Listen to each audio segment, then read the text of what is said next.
Okay, testingan tani. Okay, we have Mr. Peter Miguel Acosta. The first one is going to try the racetrack for this wide rock rolling off-road competition. This is the first day for the two-day event here at the Waig Crystal Spring Resort. Okay, that's one case of beer. Okay, that's one case of beer already sa gikasabutan nato. So that's Peter McNeil Acosta. That is from the Waig Adventure Team. Okay, that is the first, the number one racer or the first player is going to play for the Waig Rock Rolling Off-Road Competition. Okay, so yan natin dali mga higala sa kulbahina mga dapit kay usahay mo undang o ginhawa ang atong mga partisipante apil ang gapananaw in town.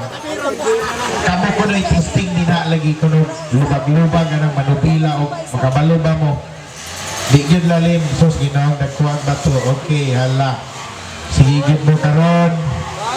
Okay, so imbitara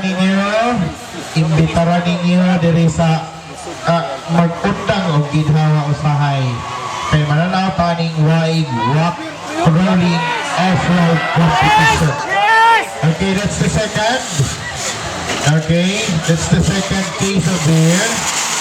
Okay, at abangan sa official table, that's Peter McNeil Acosta. The first one is going to do the race or the racetrack of Waig Crystal Spring Resort for the Waig Rock Rolling Off-Road Competition. Okay, look at that. Misagun to mga kaubanan nato sa pagtuo. Basta-basta.